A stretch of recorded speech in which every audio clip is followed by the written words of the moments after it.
요즘 TV 광고를 통해 대부업체 광고들 많이 접하실 텐데 그런데 이 유명 대부업체의 상당수가 일본 자금으로 운영되고 있다는 사실. 더 이상 공공연한 비밀이 아니죠. 게다가 최근에는 사업세를 넓혀가면서 일본계 대부업체의 시장 점유율이 무려 40%를 넘긴 것으로 나타나고 있습니다. 가랑비에 옷 젖듯 서민금융으로 스며들고 있는 일본계 대부업체들. 과연 실태는 어느 정도이고 문제점은 없는 것인지 금융전문가와 함께 일본계 대부업체의 문제점 짚어봅니다. 금융소비자연맹의 강형구 금융국장입니다. 국장님 안녕하십니까? 예, 안녕하십니까? 예, 자 우리나라에 진출한 일본 대부업체들 몸집을 점점 불리고 있다 이런 뉴스인데 자 사업 규모가 얼마나 늘어난 건가요? 예, 지난해 상반기 말 기준 일본계 4개사의 자산이 4조 2,836억 원으로요. 시장 점유율이 42.2%나 됩니다. 예.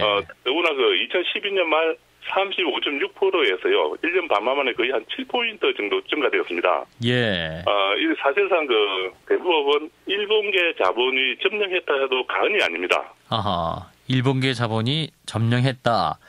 자, 그런데 일본 대부업체들이 이제 높아진 자본력을 바탕으로 이제 저축은행 업계에 진출하고 있다는 소식도 있는데 그러면 이게 일본 대부업체와 관련된 국내 저축은행은 대략 어느 정도 되는 건가요? 일본계 대주주가 소유한 SBI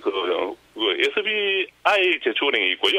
예. 그다음에 OSB 저축은행, OK 저축은행, 신해 저축은행, JT 저축은행 등 지금 국내에서 5개 저축은행들이 영업을 하고 있습니다. 예. 제가 이제 자료를 보니까 5대 일본계 저축은행 자산 규모가 7조 4천억 원이다. 뭐 이런 통계가 있는데 굉장히 높은 거 아닌가요? 그렇습니다. 거의 한 20% 가까이 됩니다. 예. 우리나라 저축은행에. 자, 그러면 이렇게 일본 대부업체들이 우리 저축은행을 대거 인수한 것으로 보이는데 그럼 그 이유는 뭘로 분석하세요?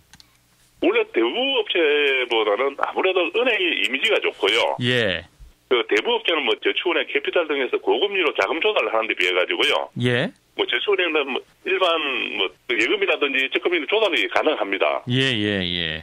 그만큼 이 수익을 챙길 기회가 많아집니다. 예. 그렇기 때문에 대부업체는 계속 저축은행을 인수하려고 노력을 많이 했습니다. 그러니까 저축은행을 운영하면 자금 조달이 용이해진다. 그렇습니다. 자, 그런데 일본 대부업체들 이제 저축은행을 인수한 것 자체만으로 이제 문제를 삼기는 어렵지 않겠습니까? 실제로 법적으로 허가가 된 상황이기 때문에. 자, 그러면 실제로 운영을 하면서는 어떤 문제가 있을까요? 지금 대부업체가 인수한 저축은행들은 거의 다 보면 금리가 25%에서요 30%로 지나치게 높습니다. 그럼 말만 고금리 이용을 하고 있습니다. 말만 저축은행이지 사실상 대부업체랑 어떤 이율이 다를 바가 없다.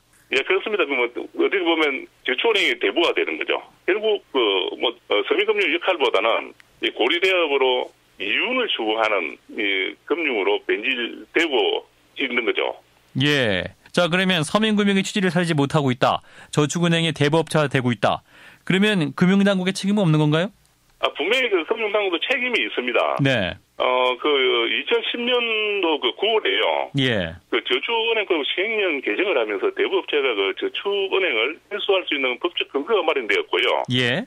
2011년부터 저축은행 퇴출 상태가 본격적으로 시작되어 있지 않습니까? 예.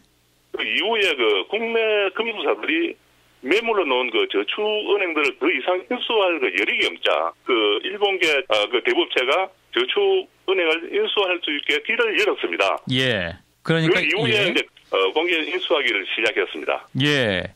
그리고 아무래도 대부업체들이 이제 일본 자금으로 운영이 되다 보니까 국내 금융법망을 피하는 부분도 없습니까? 지금도 어떻게 보면 글로벌리는 기준에서 어긋난다. 그러면 자기 일본 국내법하고는 좀 상치된다. 이렇게 생각하면서 배제시킬 가능성이 대단히 높습니다. 일단 지금 이런 배당금 같은 경우에도 우리 국내에서는 일정한 30% 미만이라든지 이렇게 좀 제한을 하고 있는데요. 예. 이거를 거의 한 60%라든지 55% 이렇게 배당을 하고요. 배당을요? 더군다나 이제 서민금융 역할을 하라 하면서 정책금융도 많이 유도를 합니다. 예. 그럼에도 불구하고 그런 데보다는 자기 수익성 위주로 영업을 할 가능성이 대단히 높습니다. 배당금이 60%까지 높아질 수 있다 이런 말씀하셨는데 그러면 그런 배당금은 결국 수익이 일본 본국으로 돌아가는 거 아닌가요? 그렇습니다. 그렇게 어떻게 보면 배당금 행태를 통해 가지고 우리의 부가 뭐 예외로 뭐 유출되는 겁니다. 예.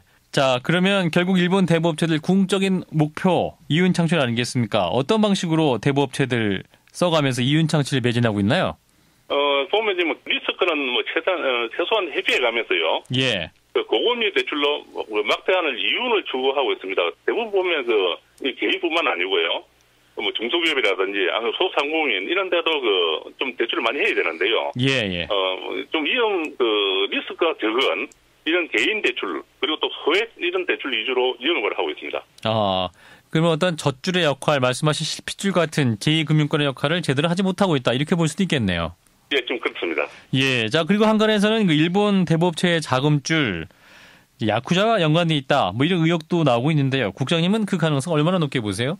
예, 원래 이제 이런 말이 나온 이유는요. 네. 2011년 2월에 내한한 우스노미야 겐지 일본 변호사 협회장이에요. 예. 한국에서는 대출금의 44%까지 이자를 받을 수 있기 때문에 일본 야쿠자들에게 좋은 먹잇감이 되고 있다면서 이자율을 15%에서 20%로 제한해야 한다 해서 아마 유래된 것 같습니다. 그 일본 현지 야쿠자들에게 좋은 먹잇감이 될 수도 있다. 이런 지적도 있었군요. 예, 그렇기 때문에 이 자본이 들어오면서 이게 정말 이런 건전한 건지, 예. 아니면 좀 정상적인 투자 자본이 들어오는 건지는 정확하게 알 수가 없습니다. 그러니까 어떤 자금 출처를 정확히 할 수 없기 때문에 뭐 그런 어떤 추측도 있는 것이다라는 말씀이고. 자, 그러면 일본 대부업체들 현재 우리나라 서민 경제에 있어서 어떤 존재라고 보면 될까요? 국내 서민 금융 역할로서 제대로 하면 예자도 많이 유치하고 이러기 때문에요. 예. 좋은 기능을 할 수가 있습니다. 예. 그렇지만 일본에 지금 저디의 자금을 들어가지고요 고금리 이런 영업을 위주로 하면 결국 그 피해는 금융 소비자들이 입을 수 있기 때문에 예. 우리 감독 당국이 좀 철저한 감독 관리가 필요하고요. 예.